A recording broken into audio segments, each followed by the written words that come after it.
বাংলাদেশ ইসলামী ছাত্র সেনার কেন্দ্রীয় সদস্য ও ঢাকা নগরের সাবেক সভাপতি মাওলানা মোহাম্মদ রইসুদ্দিনের খুনিদের গ্রেপ্তারের দাবিতে আহলে সুন্নাত ওয়াল জামাত চট্টগ্রামে বিক্ষোভ ও অবরোধ কর্মসূচি পালন করেছে।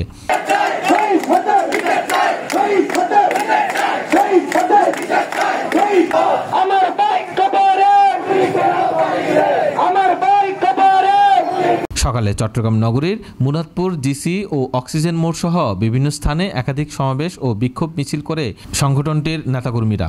তারা সকাল ৯টা থেকে দুপুর ১২টা পর্যন্ত সারা দেশে অবরোধের ডাক দেয়। এই কর্মসূচির অংশ হিসেবে নগরীর বিভিন্ন গুরুত্বপূর্ণ সড়কে সাময়িক যান চলাচল বন্ধ রাখা হয়, যার ফলে যাত্রীরা ভোগান্তিতে পড়েন।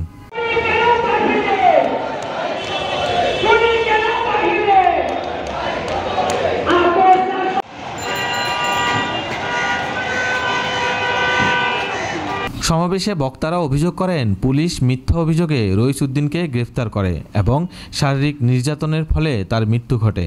তারা দাবি করেন, হাসনাত আহত হওয়ার ঘটনার মাত্র ২৪ ঘন্টার মধ্যে পুলিশ একাধিক ব্যক্তিকে আটক করেছে, অথচ রইসুদ্দিনের মৃত্যু ঘটে ৮ দিন আগে। এখনও পর্যন্ত কাউকে গ্রেফতার করা হয়নি। এতে পুলিশের ভূমিকা নিয়ে তারা প্রশ্ন তোলেন। অবরোধ চলাকালে পুলিশ বাধা দিলে বিক্ষোভকারীদের সঙ্গে পুলিশের ধাওয়া পাল্টা ধাওয়ার ঘটনা ঘটে। এতে বেশ কয়েকজন আহত হন এবং পুলিশ কয়েকজনকে আটক করে।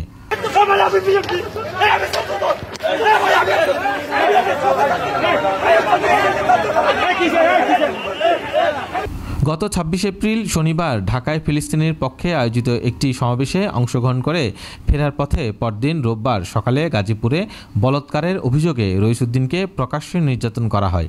পরে পুলিশ তাকে উদ্ধার করে আদালতের মাধ্যমে গাজীপুর জেলা কারাগারে পাঠায়। সেদিন রাতে তিনি অসুস্থ হয়ে পড়লে তাকে শহীদ তাজউদ্দিন আহমদ মেডিকেল কলেজ হাসপাতালে নেওয়া হয়, যেখানে রাত ৩টার দিকে চিকিৎসক তাকে মৃত ঘোষণা করেন।